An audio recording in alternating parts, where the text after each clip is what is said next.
Hello বন্ধুরা, আশা করি আপনারা সকলেই খুব ভালো আছেন। ভারতের বাজারে পোকো রিসেন্টলি লঞ্চ করে দিয়েছে তাদের মার্ক কাটারের ডিভাইস পোকো F3 GT, আর এটার দাম রাখা হয়েছে আরও অ্যাগ্রেসিভ। মোটামুটি আপনি 26,000 টাকায় পোকোর বেস ভ্যারিয়েন্ট কিনতে পারবেন, 6GB 128GB ইন্ডিয়ার বাজারে। বাংলাদেশে গেলে এই ফোনটা মোটামুটি 33,000 টাকার আশেপাশে পাওয়া সম্ভব।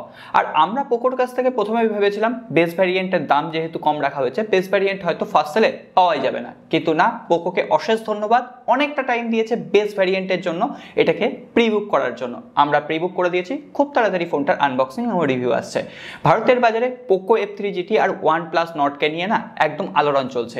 এই দুটো ফোনকে নিয়ে অলরেডি একটা কম্পারিজন ভিডিও আপলোড আছে, আপনারা চাইলে আই বাটনে লিংক দিলাম, অবশ্যই একবার দেখে নিতে পারেন। পোকোর আরও একটি মার্কেটের ডিভাইস যেটা আগামী মাসে লঞ্চ করছে, অর্থাৎ আগস্ট মাসের মিড উইকের মধ্যে কিন্তু এটা ইন্ডিয়ার বাজারে লঞ্চ করে যাবে।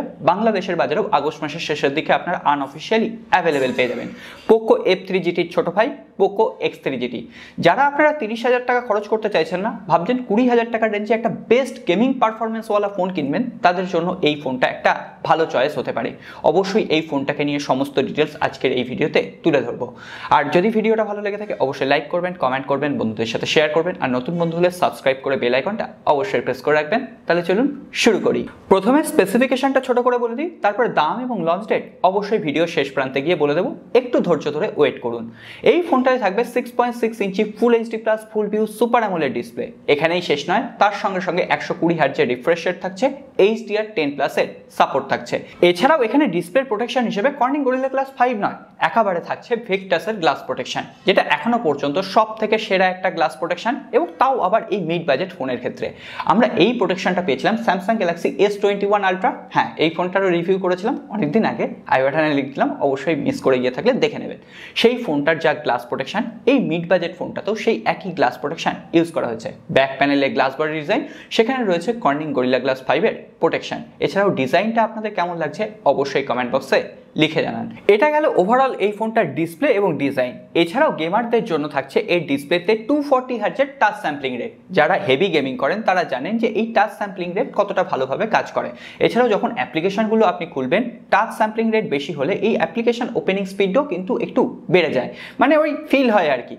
এরপরে যদি আমরা এই ফোনটার পারফরমেন্স নিয়ে কথা বলি, এখানে থাকবে মিডিয়াটেকের ডায়মেনসিটি 1100 চিপসেট। মিডিয়াটেকের এখনো পর্যন্ত সব থেকে যে শক্তিশালী চিপসেট 1200 চিপসেট, ঠিক তার ছোট ভাই এটা কিন্তু সব থেকে প্রথম ফোন হবে ভারতের বাজারে মিডিয়াটেকের ডায়মেনসিটি 1100 চিপসেট দিয়ে। অবশ্যই ওয়েল অপটিমাইজ একটা চিপসেট, এর সঙ্গে সঙ্গে এটা যথেষ্ট পাওয়ারফুল এবং পাওয়ার এফিশিয়েন্ট, এবং এটাকে আপনি কোয়ালকম স্ন্যাপড্রাগন ওই 860 সঙ্গে কম্পেয়ার করতে পারেন। এই চিপসেটটাতে আপনি গেমিং করুন, ডেইলি লাইফে যে অ্যাপ্লিকেশনগুলো ইউজ করুন, স্মুথলি হ্যান্ডেল করতে পারবেন, সেক্ষেত্রে কোনো রকম অসুবিধা নেই। এখন দেখা যাক মিডিয়াটেক এই ফোনটার সঙ্গে এই চিপসেটটাকে কীভাবে অপটিমাইজ করতে পারে, বা শাওমি কীভাবে এর অপটিমাইজেশনকে খাড়া করতে পারে। Out of the box Android 11 থাকবে, MIUI 12.5 থাকবে। আর আমি আগের দিনই বলছিলাম যে MIUI 12.5-এ বাগস কিন্তু অনেক কমে গেছে। MIUI 13-এ কিন্তু আমরা আশা করি আরও অনেক বেশি ইমপ্রুভমেন্ট দেখতে পাবো। MIUI অবশ্যই কিন্তু আস্তে আস্তে স্টেবল হচ্ছে, এটুকুই বলবো। এরপরে আমরা সরাসরি চলে আসবো এই ফোনটার ক্যামেরা সেকশনে। ট্রিপল রেয়ার ক্যামেরা থাকছে, 64 মেগাপিক্সেলের প্রাইমারি ক্যামেরা থাকছে, 8 মেগাপিক্সেলের একটা আল্ট্রা ওয়াইড অ্যাঙ্গেল লেন্স থাকছে, এবং 2 মেগাপিক্সেলের একটা ম্যাক্রো সেন্সর থাকছে। আমি চেয়েছিলাম এখানে 2 মেগাপিক্সেলের বদলে যদি কোনোভাবে একটু বাড়িয়ে 5 মেগাপিক্সেলের ম্যাক্রো সেন্সর করা যায়। এছাড়াও থাকছে 16 মেগাপিক্সেলের একটা সেলফি ক্যামেরা। মোটামুটি ক্যামেরা অপটিমাইজেশন কেমন হচ্ছে ফোনটা হাতে পাই তখন রিভিউ করার সময় বলবো, এটা একটা স্পেসিফিকেশন রিভিউ। এরপরে যদি আমরা এই ফোনটা ব্যাটারি সেকশন নিয়ে কথা বলি, 5000 মিলিঅ্যাম্পিয়ারের একটা হিউজ ব্যাটারি থাকছে, 67 ওয়াটের একটা ফাস্ট চার্জার অ্যাভেলেবেল থাকছে। এতদিন পর্যন্ত রিয়েলমিকে আমরা 66 ওয়াটের ফাস্ট চার্জার দিতে দেখছিলাম, এখন কিন্তু শাওমিও সেই দৌড়ে নাম লিখিয়ে দিয়েছে। এখানে ইন ডিসপ্লে ফিঙ্গারপ্রিন্ট স্ক্যানার থাকছে না, হ্যাঁ এখানে সাইড প্যানেলে ফিঙ্গারপ্রিন্ট স্ক্যানার থাকছে, এর সঙ্গে সঙ্গে ডুয়েল স্টিরিও স্পিকার থাকছে। এছাড়াও IP53 রেটিং থাকছে, অর্থাৎ স্প্ল্যাশ প্রুফ ডিজাইন, হালকা ফুলকা জলে ছিটে ফোটা লাগলে আপনার ফোনটা প্রোটেক্ট থাকবে। এছাড়াও পারফরমেন্সের ক্ষেত্রে একটা জিনিস আমি ছোট্ট করে বলতে ভুলে গেছি, এখানে UFS 3.1 স্টোরেজ টাইপ থাকছে, DDR4X র্যাম থাকছে। আপনি যদি ওভারঅল স্পেসিফিকেশন দিয়ে বিচার করেন তাহলে কিন্তু অবশ্যই পোকোর তরফ থেকে আরও একটা সেরা ফোন আমরা পেতে চলেছি। তবে স্পেসিফিকেশনটাই সব নয়, কোন প্রাইস পয়েন্টে আসছে সেটাই সব থেকে বড় কথা। প্রাইস পয়েন্টের লিকও কিন্তু সামনে চলে এসছে। বলা হচ্ছে ইন্ডিয়ার বাজারে এই ফোনটা 17,999 টাকা লঞ্চ করতে পারে। Base variant 6GB 128GB, 8GB 128GB, 12GB 128GBর ভ্যারিয়েন্টও কিন্তু অ্যাভেলেবেল থাকবে।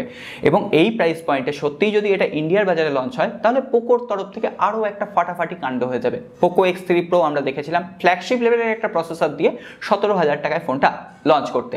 বাংলাদেশে গেলে এই ফোনটা কত হবে? যদি 17,999 টাকা ইন্ডিয়াতে হয়, বাংলাদেশে গেলে 26,000 টাকার আশেপাশে আপনারা অবশ্যই পেয়ে যাবেন।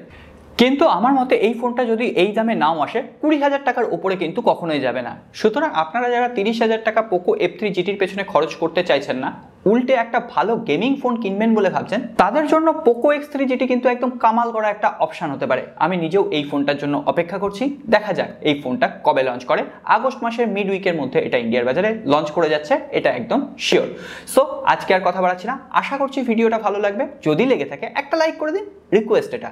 আর আপনারা চাইলে আমাদের সোশ্যাল মিডিয়া হ্যান্ডেলগুলোতে ফলো করতে পারেন, ডেসক্রিপশন বক্সে লিঙ্ক আছে। আপনারা চাইলে আমাদের টেলিগ্রাম গ্রুপেও জয়েন করতে পারেন সমস্ত আপডেট সবার আগে পেয়ে যাওয়ার জন্য। আজকে আর কথা বাড়াচ্ছি না, দেখা হবে আগামী পর্বে।